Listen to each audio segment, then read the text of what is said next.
Alright guys, BLM here back with a new video, and in this video we're back with another Big Brother ranking here, where this is an idea that I've actually been wanting to do for quite a bit, as I think it's an interesting one at least, and that is ranking every player that survived the first eviction, where obviously this is a commonly talked about thing, that the person that was nominated in week 1 but survives ends up still being at a disadvantage following that, where obviously week 1 is where a lot of the groundwork is set for the game moving forward, and usually you're left out of those conversations if you're someone that was nominated in week 1. So through this, we'll be ranking every player that had that disadvantage based on how they played following that on the season. Now, again, this is not a ranking of them as players in the grand scheme of things, simply how they played on the seasons that they were the first person to survive the block. Now, I should also mention that this will only be including players that were on the block by the end of the week. This will not be including players that were initially nominated and won the veto or had the veto used on them. Again, this is more so an assessment of players that were left on the block to the point where, again, that would leave them out of a lot of the conversations for future weeks, which again is the intention of the ranking itself. With that, there are some weird circumstances here where obviously we do have 26 seasons,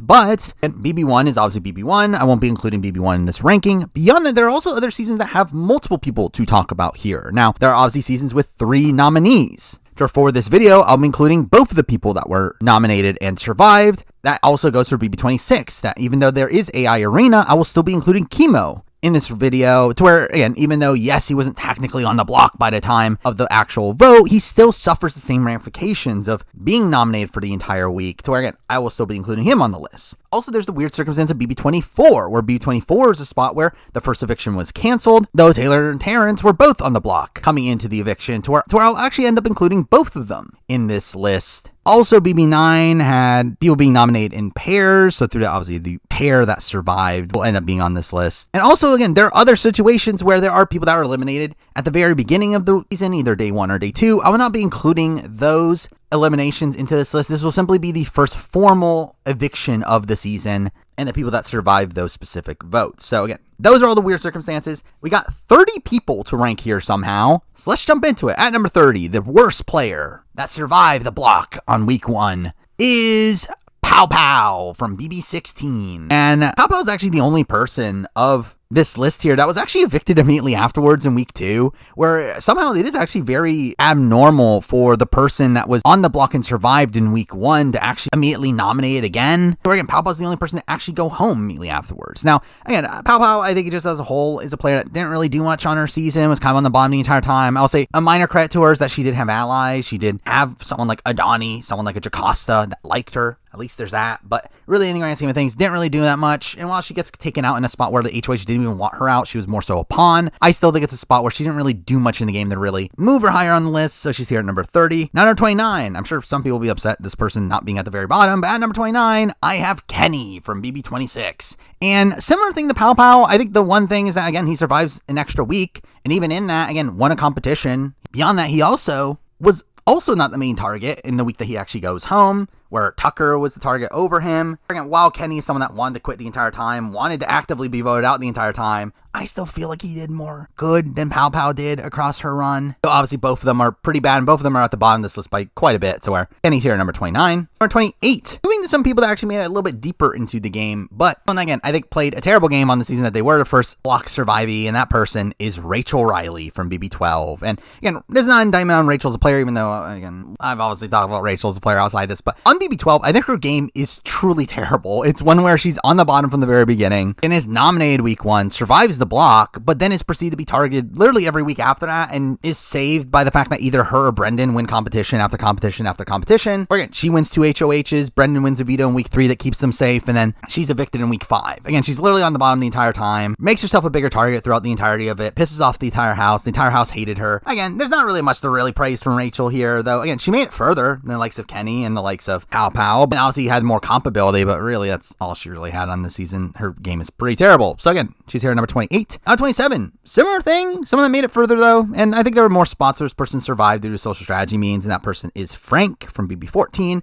And again, Frank also played a terrible game, one that he was on the bottom the entire time. Again, survived the first week due to things he actively did right, so at least that's something. Where again, Rachel versus Annie, I think it was more so just they wanted Annie out. Where I feel like this is a spot where Frank was the initial target and actually talks his way out of that. So again, good on him for that. And again, he goes on a massive comp run. Now, again, the reason why he's actually this low, because actually realistically, he probably would have been higher if it had not been for a certain aspect of his run, which is the fact that he was probably done in week 3 had the eviction not been canceled, where again, he gets saved by twist in week 3. If that was not the case, he'd probably actually be at least a couple spots higher on this list. But I think that is something that's really damning for him. To where, while again, beyond that, he goes on, and again, another comp run. He does survive the block against Janelle. He does end up being involved in some alliances. I still think it's a spot where, and his game is essentially just him winning out from a certain point, and is never really able to gain that much social capital along the way, to where, again, it's still a bad game. He's here at number 27. Now, number 26, moving on to a player that I debated where to put this person, because I think this person had some strong suits, probably more strong suits than most of the people in the bottom like 7 of this list, but also has a major negative, and that person is Allison from BB9. And again, Allison's a player that, on paper, she's not that bad. And she initially seemed to have some decent relationships. People liked her for the most part. She seemed to be well positioned early on. The problem is that she sabotaged herself due to really dumb reasons, like her making up this dumb lie about her and Sheila being a lesbian married couple, which makes no sense for any perspective. Again, it doesn't make sense from a game perspective, as again, this is just putting a bigger bullseye on your back. But also, it like doesn't even make any sense from a like more personal perspective, as again, it also gets exposed, and at that point, Josh hates them. And beyond that, she was also like part of this vote flip to potentially save Alex and Amanda and take out Matt and Natalie, but then backed out at the last second, which further pissed Josh off even more, to where, again, it just feels like she does a lot of things that kind of sabotages her own game, to where, again, I think there are some strong suits in the fact that she wasn't this big social pariah like people we've talked about so far, but she's someone that, again, seems to like actively sabotage her own game, which is why she's here at number 26. Number 25, moving on to a player that is notoriously bad at the game, but I think there's at least some pros in this one appearance, and that person is Kaser from BB6. And again, this is specifically his BB6 run. Again, while he is on the bottom from the very beginning, struggles to really get outside that, I do think he at least like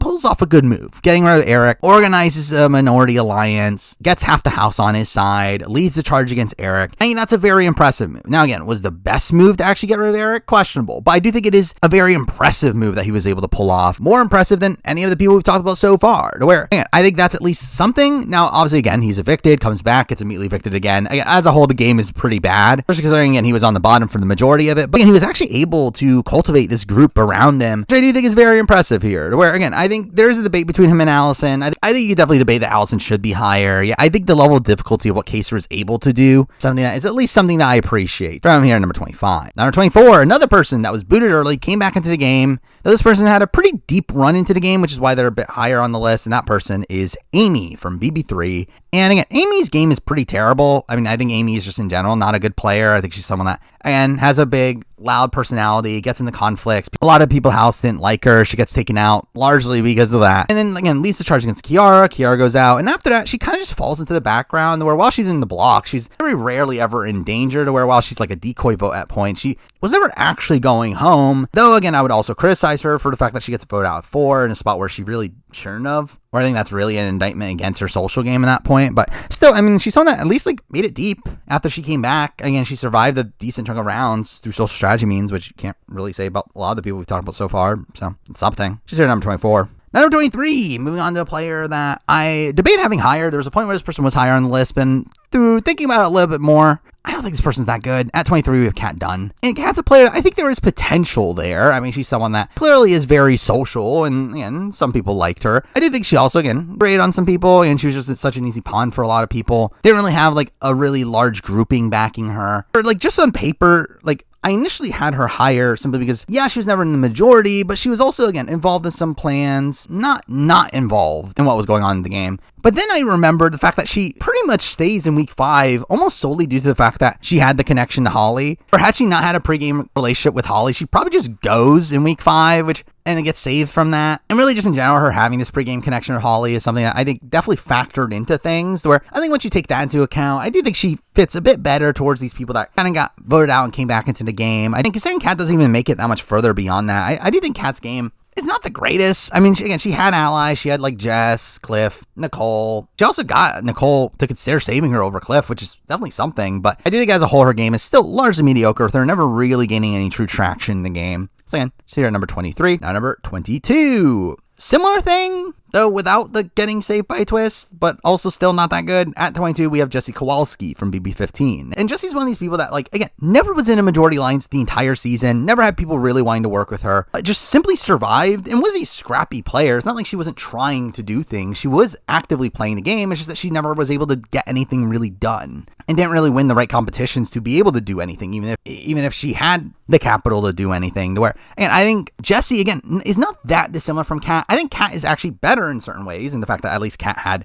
again, more allies in the game, where Jessie really had pretty much nobody. I mean, yeah, she had decent connections to the likes of like Andy and Judd. No one really wanted to take her deep into the game. So again, I think it really is the fact that she didn't really have a stable footing in the game that puts her pretty low on this list, to where even debate between her and Kat, I think Kat should be higher on paper. The reason why she isn't is because, again, I do think the Holly connection is just something that helped her even get to the point of the game that she was at, to where like Jessie at least like got there through more natural means. So again, that's something, I guess. So again, because that Jessie's here at number 22. At number 21, moving on to a player that I thought would be lower, because I think this person's one of the worst players ever.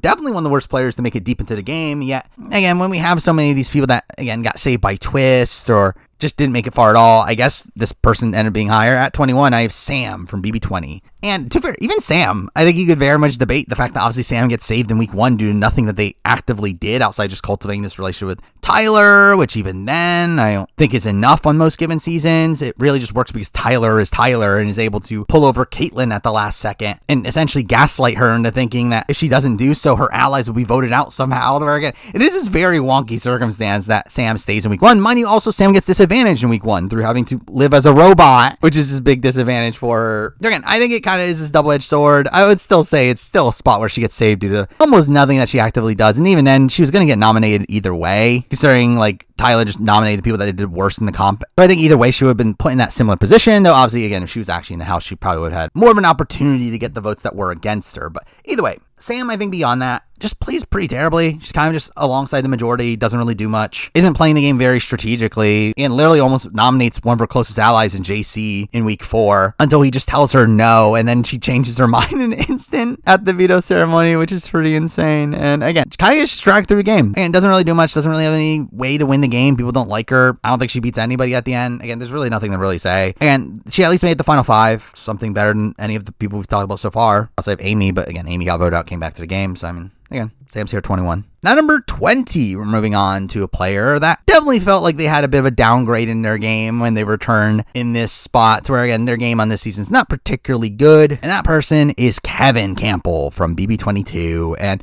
again, this is specifically his 22 run. And to be fair, I think even his 11 run's a little bit overrated by some people. But again, his 22 run is one where he's just obviously on the bottom the entire game. He never really gains any traction. The committee alliance is completely against him. Never really is able to crack that. And because that, I actually do give Kevin a little bit of grace here in a sense that it's like, I think it's a very tough spot to be in when like you're not winning any competitions, at least any HOHs, and you're not really having the opportunity to take a shot at this big power structure that's against you. Where again, I think it's a very difficult spot for Kevin to be in here. I do think had he been able to get into power, I do think he would have at least attempted to make a big shot at the likes of like Cody, but again, never really got the opportunity. And while again, I don't think it would have landed unless he put him up against Enzo, which I don't think he was going to do. He at least again would have attempted to make a move. The problem is again, the rest of his game is again just him being on the bottom, never really gaining any traction. He was probably going home at the final 11 had it not been for the fact that Davon won the veto to use on him, to where I think he gets pretty fortunate in that spot. And really, it's just a sitting duck from that point forward. Where again, there's not really much to praise from his game, but I do think he was in a spot where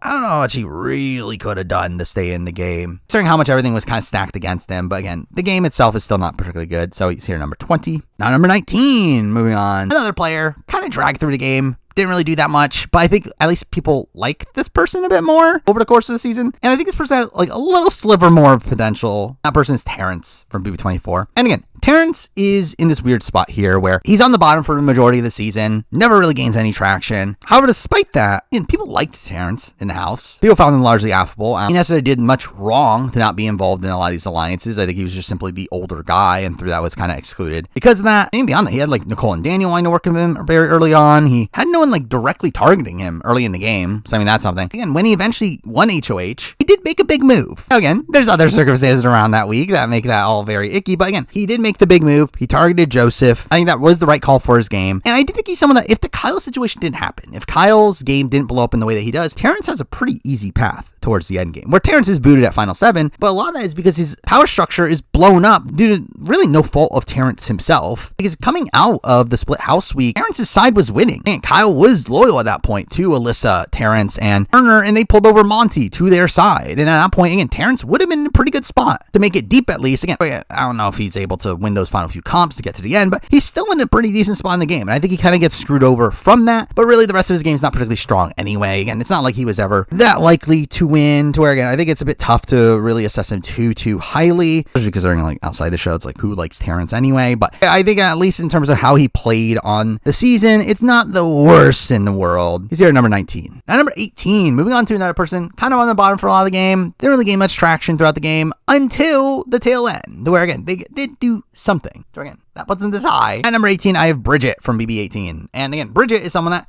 again, was on the bottom for most of the game, was kind of a lackey for Frank throughout a lot of the early portions of the game, and just never really did much. Again, even her HOH, she's in a spot where she loses one of her closest allies. And her overall game up until Final 11 is pretty bad. At the Final 11, I will say I do think she does good work in getting the target off her back and onto Devon. She does build a relationship with Paulie, which I think is pretty good. Beyond that, she leads the charge against Paulie. And during the Zakiya week, I think Bridget is a major instigator of what happens there, where, again, I'll give her credit for that. And again, had her side been able to win power moving forward, I think Bridget's in a pretty decent spot to where, again, I think she could potentially go on to win the game. I think where she would have had a decent amount of allies around her, I think she could have potentially won a jury vote.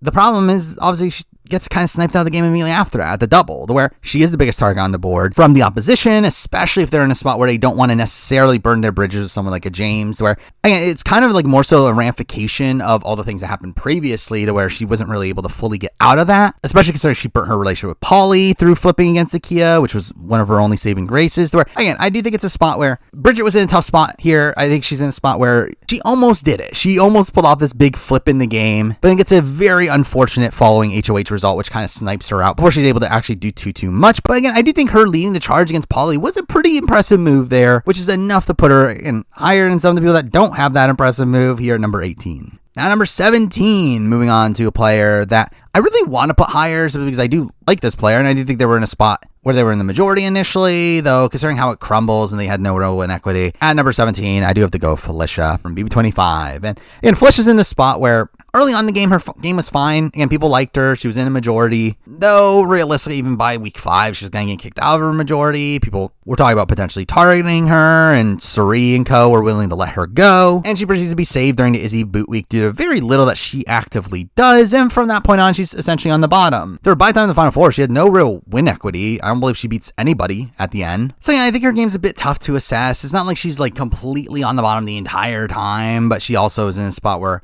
she's kind of surviving due to nothing that she actively does and kind of being dragged along to the end just to be cut in a spot where she can't win anyway. So, and it's tough to put her too much higher, but I do have her here at number 17. At number 16, here we're moving on to a person I kind of didn't know what to do with. I feel like this person definitely was benefited by a lot of twists, though still made it pretty deep, still had an alliance. Yeah, they lose control towards the end, but overall, the game's kind of just fine. Alyssa from BB15. And again, Alyssa's one of these people that, again, was saved by a twist early on, definitely was benefited by the fact that the MVP twist existed. If the MVP twist did not exist, I do not think the votes are there to keep her. That was a lot of the driving motivation of keeping Alyssa in the game, is because if the MVP twist is involved, and they know that she's Rachel's sister, that she's always going to be voted by America, and that their alliance would become stronger. To where, again, that was the motivation for keeping Alyssa around. To where, again, I do think she was benefited by that. Mind you, I think she's also disadvantaged by the fact that she is Rachel Riley's sister to begin with. To where, again, it kind of is a double-edged sword, but again, it does lead to her being in a pretty big alliance. Following week 2, she is in the dominant alliance that runs the show for the majority of it. Mind you, she's kind of just the second command to Helen.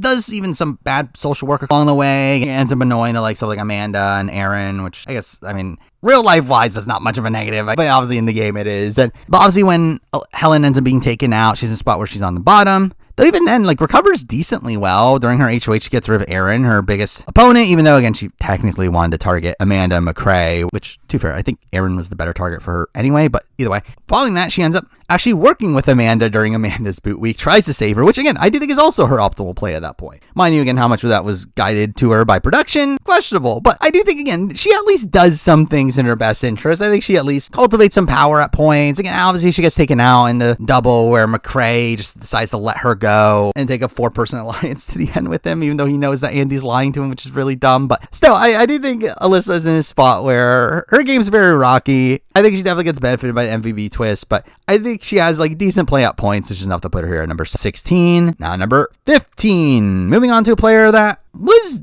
in a decent spot for a lot of the game. Kind of got very unlucky with the HOH result that took her out. Though really as a whole, just kind of a middling game. I have Jackie from BB17. And Jackie's just kind of a middle of the road player in pretty much like every single sense. I don't think she's particularly good. I don't think she's particularly bad. She just is fine. And she's in a majority group for a lot of the season. I mean, she was nominated week 1, but was never going home. But beyond that, again, while her side never won HOHs and she didn't necessarily get her way, she always had a good backing around her and almost cultivated a pretty big flip at the week 5 HOH, where I think she gets very unfortunate in the fact that she obviously wins HOH and loses that HOH due to Battle of the Block. But if she did not, which everyone wanted her to be the final HOH, even Vanessa herself, I think if she is that final HOH, she makes a move against Austin, and I think the game completely flips. Though she gets very unfortunate in the fact that Liz ends up winning the Battle of the Block on her own, dethroning Jackie, and through that, obviously, Austin stays in the game, loses Jason, one of her closest allies, but then proceeds to get, and again, a fortunate HOH result in James winning HOH, which they proceed to take out Shelly over Vanessa, which, I mean, probably not the right call, especially for Jackie herself, where I do think Shelly was a lot more ostracized by the other side than Vanessa, to where I think for her that was the wrong call, but she immediately gets taken out immediately after that in the double, to where again she gets snipped out by Steve. I do think she's in a spot though where like that's probably one of the only HOH results where she actually goes home, to where Becky was a bigger target for most people at that point, and most people have targeted Becky over Jackie, but even then, that's still bad for Jackie's game. Again, Jackie's just like kind of on the bottom for a lot of the game, never really gains any traction, and like every time that she almost gains traction in the game, it kind of slips away from her. But again, I don't think it's necessarily because she's like playing that poorly. She just is never in this spot where she's able to actually maintain control in the game. And I think at the end of the day, Jackie, while not good, is fine. It's enough to be here. Number 15. Now number 14. Moving on to a player that I think gets very unlucky in how their season plays out. I think if it was not for a specific aspect of their season, this person could potentially go on to have a decent run. Probably not still, but how the season played out definitely did not benefit her. And that person is Alyssa from BB23. Where, again, Alyssa is a player that I think was fine in most aspects. Even the fact that she was even nominated in week 1 was, again, kind of a fluke where there was just Frenchie just switching up his plans left and right. Like most people didn't even want Alyssa on the block. And it was just kind of this weird circumstance, becoming a target due to her connection with Christian, though, and that didn't really go anywhere. But beyond that, again, I do think her game is like solid. Again, she's working alongside Christian and Xavier, not really in a majority, though, not directly targeted until Christian's eventual boots. But even then, like in a decent spot, has an ally in Xavier, to where had the cookout not existed, I do feel like Alyssa would have had some potential there, especially if they're starting to win some comps. Though also practically looking at it without the cookout there, Xavier's probably gone in the early jury phase of the game, to where again she's kind of just alone anyway in the back portion of the game, to where I think should probably be targeted anyway. But still, it's like I feel like Alyssa again had some potential, at least in terms of the spot that she was in by the time that she actually goes home. I feel like had the cookout not existed, I feel like that actually would have been like a fine spot for her. Again, having Xavier having Azza and Big D, to where there would have been incentive to keep her around to again go after the Hannah, Tiffany, Kylan side of things. So obviously again that was never really a possibility because of the cookout. But still, I do think Alyssa's a player that again had some potential here, though was never ever able to live up to it. It's largely because of some again out of the game circumstances that again puts her here at number 14. Number 13. On to a player that I don't think this player is that good, but during the game that they played, I think they were largely screwed over by a twist, and that person is Shima from BB11. And again, Shima is a player that I think really as a player, she's not particularly good. She's someone that gets into confrontation. She's someone that, while she does have some allies, like pretty much like the other half of the house hates her. Again, not a great player in the grand scheme of things, but is obviously someone that was very much disadvantaged by the coup d'etat. She had an HOH. The HOH got dethroned. Instead, she loses one of her closest allies in the game. Now, I will say, I do think Shima would have been higher on this list had Shima actually been in like a stable majority throughout the early portion of the game, where I think something that's a bit overstated is how much of a stranglehold someone like Jesse had on BB11, where people talk about it as if Jesse really controlled everything in BB11 until he was taken out, when that's really not the case. Jesse loses out on a couple battles along the way. And I mean, Jesse loses out in the Ronnie vote out. Hannah Ray been starting to lose some traction in the game. And again, Shima's alongside him for that. Again, Shima also loses out on the Ronnie eviction. Also is in a spot where she gets into fights with Russell, though Russell regrets not going after her. Even if Jesse had stayed, she's still not in a particularly great spot to make it deep into the game, but obviously that made it very damning for her, to where, again, she was the next target immediately after and would have gone home anyway, even if she didn't get expelled, even though she got expelled. But again, I think Shima's in a spot where, while her game as a whole is just kind of middling, like, again, very much in line with the last few people we talked about, like Alyssa, Jackie, and them, again, having an alliance, but that alliance not really controlling things for the entirety of the game. I think it's still in a spot where it did get screwed over in the sense that her game comes crumbling down in the way that it does, where, again, for me, I guess that's enough to put her here at 13. Number 12, moving on to a similar sort of player, someone in a majority. I mean, this person was actually probably more in a real majority, while also someone that actually gets disfavored by a twist instead of the other way around, and that person is Amber from BB-8. And again, the fact that Amber is this high is kind of funny, considering I also don't think Amber is a particularly good player, but Amber's still in the spot where, had it not been for America's player, she's in a pretty good spot in the game. I mean, she had very close allies in Dustin and Jamaica, had close allies in Jessica and Eric until Eric was forced to flip on them because of America's player. So again, she was in the majority the entire game. And again, her alliance was the one that really held the numbers for the entire early portion of the game, led the charge against the Mrs. Robinson alliance, and she was, again, there along the way. Now, again, obviously her game crumbles due to America's player, and once she's in that spot, she's not really able to recover. Though, even in that, I do think a major reason why she goes home is because Jamaica couldn't compete in future comps, and that kind of made her a juicier target, someone that could at least compete in future comps. So, again, I think that is something that, like, Amber gets a bit unfortunate by, but really, in general, again, I just do not look at her as a good player outside that, which is what makes it tough to put her higher. Though I could understand an argument that she got screwed over a bit more than the next few people will be talking about, to where I end up landing her higher, but I really don't think she's that good of a player, to where, again, I still put her here at number 12. Number 11, we're moving on to a player that I don't really know how to gauge this person's game. We're straight up, I mean, the season that they come from is probably one of the toughest ones for me to analyze from a game perspective, where I really don't fully know how the jury was thinking about the game on this season, but I think they were still in a spot where, again, they kind of get screwed over to be taken out in a spot that they do, and had at least an alliance that stuck together and gets unlucky at the end, so that's something. But at number 11, I have Rennie from BB10. And again, this was a big debate for me if Rennie should be this high, because I really don't know Rennie's win equity. And I don't know if Rennie could win, though I'm making this assessment based on the potential that she could, where I do think most people liked Rennie and did find her to be kind of a wacky character, to where, I think she at least would have potential there. And in general, Rennie's game is just very on and off. Where obviously she is nominated week 1, a lot of that due to her own fault. Again, she puts this massive bullseye on her back through getting to a fight with Jesse. But beyond that, I think her game is fine. Again, she's kind of in the background, not being targeted. There's bigger targets ahead of her. She does build a good relationship with someone like Keisha, and eventually, obviously, builds this alliance with Keisha, Dan, and Memphis, to where they end up running the show for a lot of the mid game. And while Rennie is obviously not the most strategically minded in that group, she still makes it the final 5 without being targeted. Now, I would say the final 5 round, and obviously gets taken out the final 5, though, a spot where, again, I think she's very unlucky to be taken out in that spot, where Jerry wanted to keep Rennie around, and again, he wanted to target Dan and Keisha over Rennie, though considering the veto result, she ends up going on the block, and then Dan and Memphis vote her out over Keisha, which obviously you still criticize the fact that her own alliance votes her out in that spot, but I do think it is a spot where, had nominations stayed the same, she would have been in a pretty good spot moving forward. Again, she would have had both Jerry and Keisha wanting her around. Memphis, to be fair, probably still targets her at 4, but again, I still think she's in a spot where I think she gets very unfortunate in how that veto plays out, to where she ends up going out, and if that did not happen, I think she's in a spot where she could potentially win the game, especially considering how upset the jury seemed to be at someone like Keisha at the time. The jury did not seem to love either Memphis or Jerry, to where, again, I could see a world where Rennie wins in the final 2 there, to where, so again, I think it's kind of a similar spot to like Amber and Shima, to where I don't know if she's really that good of a player, but I do think she gets very unfortunate in the way her game plays out. And again, I think the argument for Shima and Amber being higher would be the fact that obviously they get screwed over by twists where Rennie doesn't, but I still think it's a little spot where Rennie makes it deeper and probably had more of a path to a win. So again, I put Rennie here number 11. Now number 10, at number 10, we're moving on to the most recent person remaining on the list. We got Chemo from BB26, and Chemo's in this weird spot where Chemo's game as a whole is not overly impressive, and in many instances I think he gets very lucky with how certain things play out. Again, his passive play puts him in a spot where he's pretty much on the bottom. He's pretty much like the main target for his side for a lot of the game.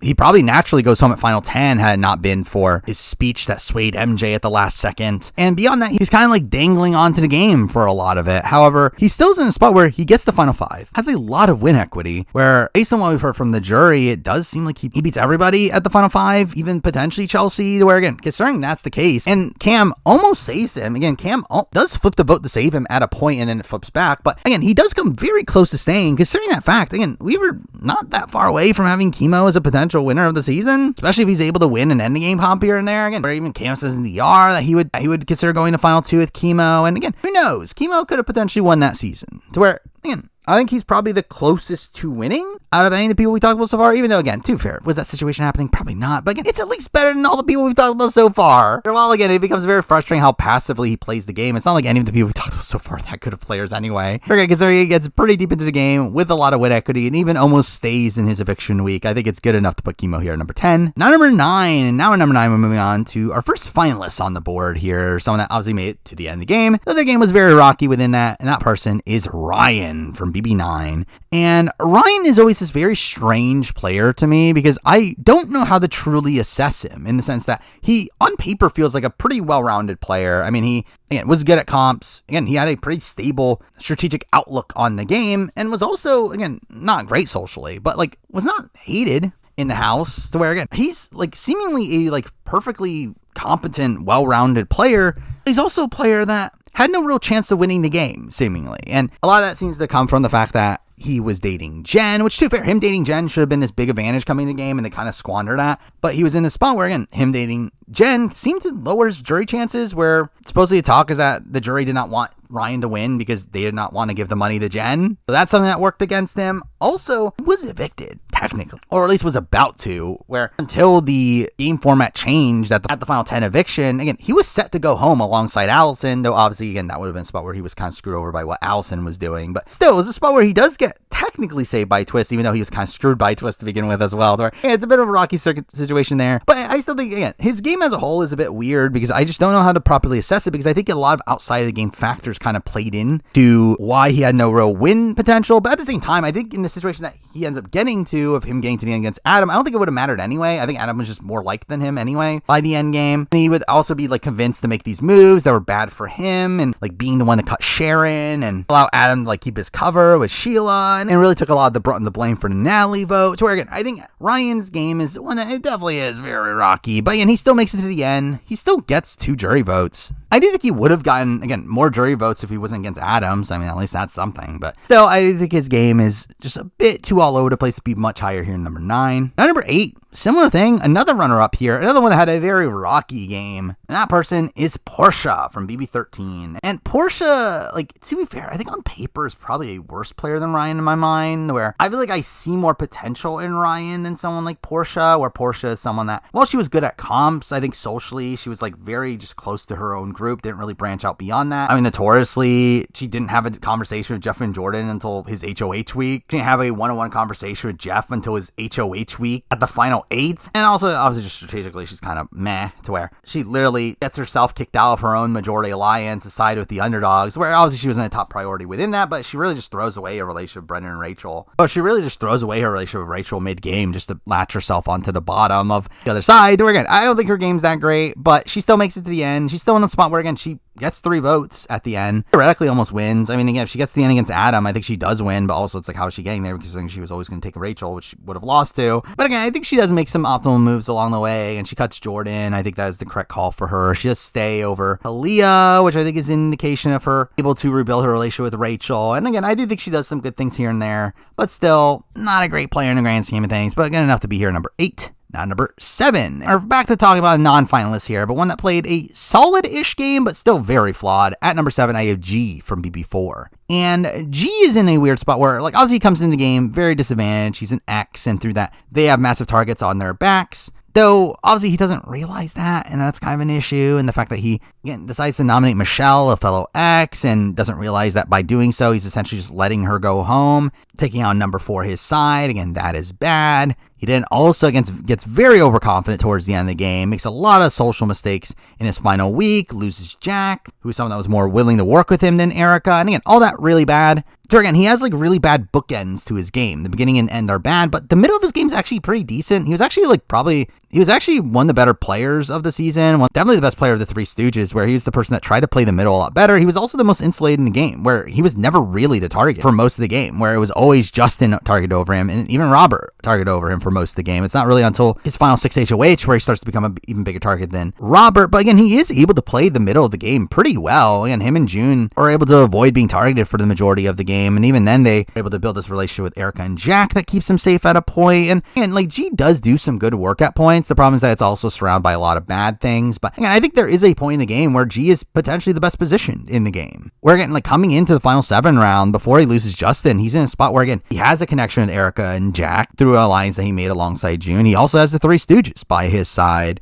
Well, also the Three Stooges have a working connection to Allison, where again, he really has like connective tissue with literally the entire house at that point, and then obviously he just kind of sabotages all that. But I think G is someone that again, at least was able to get into a good spot, able to get into the best spot in the game. So again, at least that's something. Because he's here at number 7. Now number 6, same thing. Though this person probably had a lot more outright control. I think this person has less flaws in their game than G's, even though, again, they have a bigger downfall. But that person is Pauly Calafiore from BB18. And it's actually kind of insane that Pauly was a first week nominee, considering the fact that Pauly actually was pretty stably in the majority for the entire game. I mean, he was someone that after week 1 really takes the reins of the game. He does win the following HOH, which makes that a bit easier. But again, he's able to really control most of the game from that point forward. He's in a pretty dominant position, getting his way almost every week. The problem is that he probably fights too hard to get his way to the point where it pisses off his allies, which allows for like Paul and Victor and James to later turn their backs on him. But again, he really ends up running the early game, plays the middle decently well as well, where even like Frank is thinking that Pauly's still super close to him, despite him actually being the one to lead the charge on the Bronte vote. He's able to like rebuild some connections with like Bridget after Frank goes. Though again, the Zakiya week is really this big damning week for him. I think he overextends during that week and gets Paul and Victor to distrust him. Beyond that, obviously picks a fight with Natalie, and again that turns James against him. To where again, it's just like his game does have a massive downfall at the end. I do think his game up until the final 11 is actually like very strong. To remember, even at the time that on RHAP they were talking about how is Pauly set up to be like one of the best players of all time, and then obviously it just completely crumbles around him. But again, I do think his game for the first half of his game is very impressive, but considering it does crumble, can't really put him too high on this list, but I do feel like 6 feels about right for him here. Now, number 5, we're moving on to a player that I believe is actually the top rated player on this list. I think if you look back on my ranking of every player in terms of how they are as players in the grand scheme of things, this is the person that has the highest, though their game on this specific season is not the greatest, and that is Danielle Reyes from BB7. And again, Danielle Reyes' game in BB7 is kind of on and off. It's like in a spot where she had a alliance that was running things at a point. Again, her, James, Will, and Boogie. And they were combating against season 6 and was able to get some of her targets out. However, I think her game on this season is still very messy. While she does get the final 6 with a lot of win equity, if she gets the end against anybody but Will, I do think she wins in a landslide. But she's also in a spot where is a pretty big target for a lot of the game. Really, Janelle and really a lot of the season 6 side of things were very much willing to target Danielle throughout a lot of the game. Where really I feel like Janelle was someone that like very much wanted Danielle out of the game, and she was like kind of this big figurehead for her side, where I don't feel like that was a great position to be in. Beyond that, also early on in the game, I do think week 1, I think her play there is very sloppy, and her attaching herself to Allison and they try to get Jace to nominate himself, which is really dumb. In her boot week, she has her own closest ally in Erica backdooring her there, and again, that's really bad. I do think at the end of the day, Danielle Reyes' game on BB7 is not particularly good. I've always thought about this in the past when I talk about Danielle Reyes as a player. I do think BB7 ups her legacy in the sense that she makes it deep once again on a season where she had a massive target on her back, but I do think when like practically looking at the game in its own right, it's not a particularly good one. But also, it's like, are any of the games we talked about so far that good? I think really Pauly's is probably one of the highest highs up to this point, but again, he has such a spectacular fall, where Danielle Reyes is really just her being outplayed by Will for a lot of the season, which again is obviously a negative, but I don't think it's as damning of a negative. Again, not a great game here, but good enough to be here at number 5. And now number 4, moving on to a player that I can't believe is this high, because I didn't want to put him this high, but I think when we're looking at practically, I think they are this high, if not debatably even higher, to be honest. At number 4, I do have Christmas from BB19. And again, Christmas here is in a spot where she makes final 3. Again, very few people on this list make final 3. Beyond that, she also had win equity, kind of, where the thing that's funny about Christmas at final 3 is that she obviously gives up by the end. She is not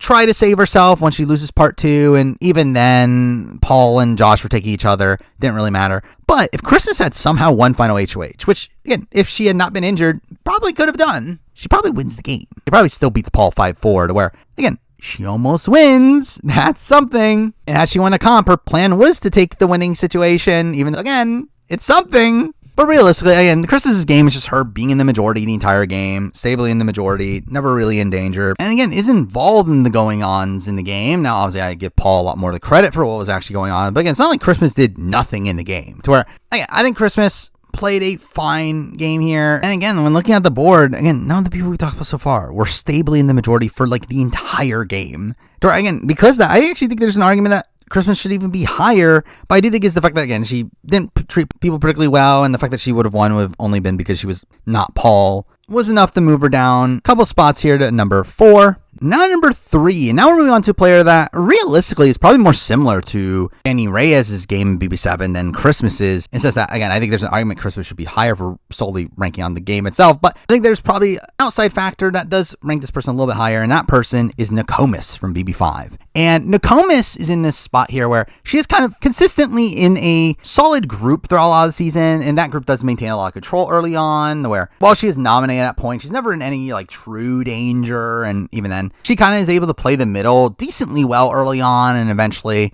again, take the shots at Scott and Jace. Obviously, as part of the six-finger plan, though, again, I don't really give her that much credit for all that happening, but again, it's still a thing that happened during her HOH. But beyond that, again, she loses Natalie and Adria as allies, and that is obviously bad there. Loses Will, but after that, again, really is able to lead the charge against the twins. And again, is that really her optimal move? Questionable, but it is something that she does do. Her, Karen, and Diana are really like leading this charge and getting the others to go after the twins. The twins go out back to back. At Final Six, she's able to avoid being targeted over Marvin. I think that's good as well. The game obviously does crumble at Final 5, where Karen gets taken out on her HOH. Though I will say, something that does place her, pretty much the main reason why I put her higher than Christmas here is because I think she gets very unlucky in how that Final 5 veto plays out, where obviously it was one where Diane could work together with Drew and Cowboy, which allowed Diane to win the veto, which that was the one specific scenario that would really screw over in the game. Considering that happened, I do think that is a very unlucky circumstance that the veto comp was set up in that way, to where otherwise, again, had Cowboy gone that week as intended, I do think Nokomis is in a much better spot in the game. Where at that point, I think she's very likely to get the 3, where I think both Drew and Diane were planning on taking Nokomis over Karen to 3, unless they realize that Nokomis is better at comps, which, to be fair, that might happen. But still, otherwise, if her or Karen win the veto, then they're in a spot where Nokomis is essentially guaranteed Final 2, where both Karen and Diane are taking her to the end. The question is win equity. And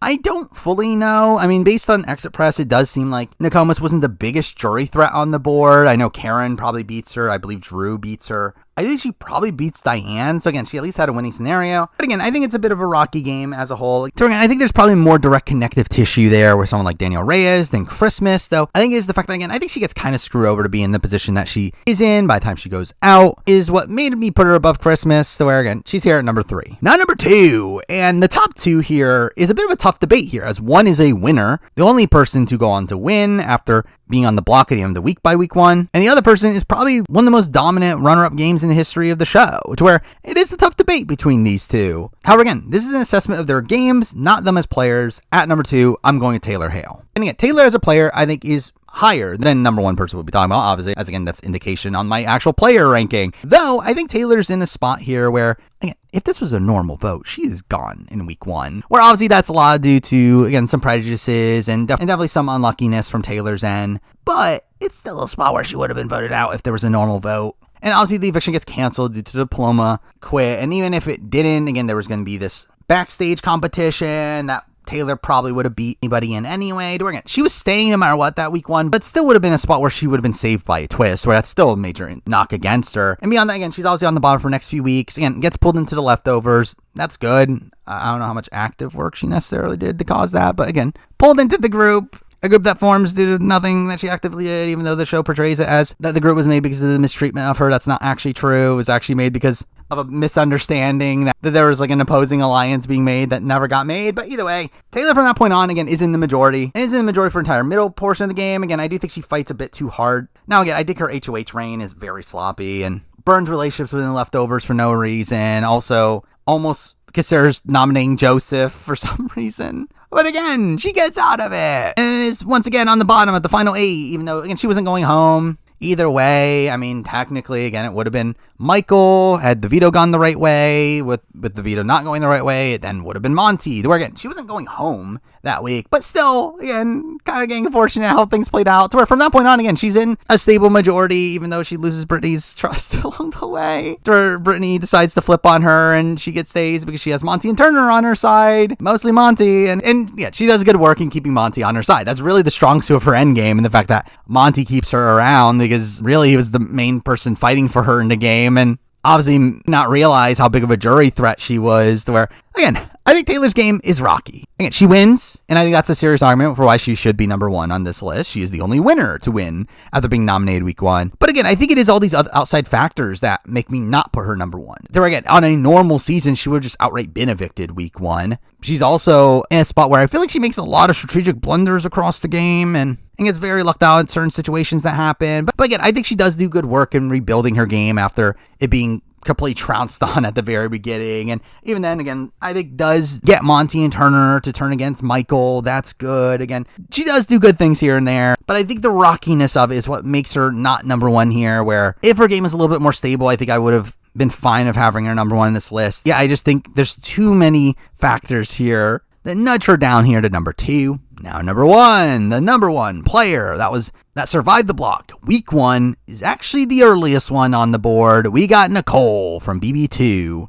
And again, Nicole, I think, is a player that played a pretty dominant game throughout the entire season. Again, was in charge. Was this person that, again, alongside Hardy, won a lot of the comps, controlled HOH after HOH. While also Nicole being someone that was pretty well positioned after week 1. I think she's in a spot where she's pretty much playing the middle. She's in the middle of Chilltown and top. And again, was pretty insulated throughout a lot of the game, while also having Hardy as a shield for her. To where, again, I think Nicole plays a pretty good game. And also, we're taking this video by its initial concept. Again, the concept of who is able to play the best game after being put in such a disadvantage in week 1 by being on the block. I think Nicole is the one that actually does the most work to repair that status. Where, again, she's someone that, again, does start off the game very rocky, does get on people's nerves, and again, Boogie nominates her thinking that she's just an easy person to take out. But I do think it's following that I do think she does a lot of good work. Where again, I think she does a good job at saving herself. Again, by the end of that week, she's in a majority alliance. And it's really how she plays in week 1 that really sets up her game for down the road. Where, again, I think if we're taking this list to mean who plays the best from the bad position they were put in by being on the block in week 1, I think Nicole is that answer. Or even taking out the outside context of the fact that, again, I think she plays a pretty dominant game outside that. In comparison to, again, the likes of Nokomis,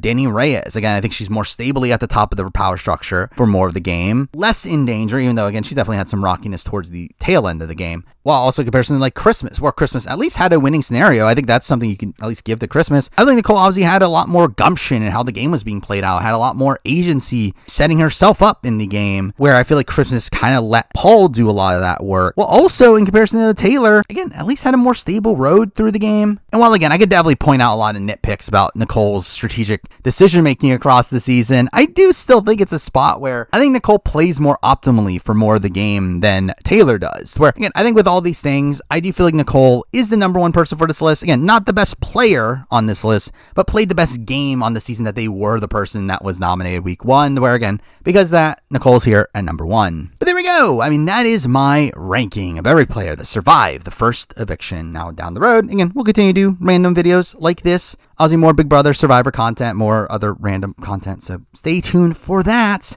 But for now, that is the video. Thank you for watching.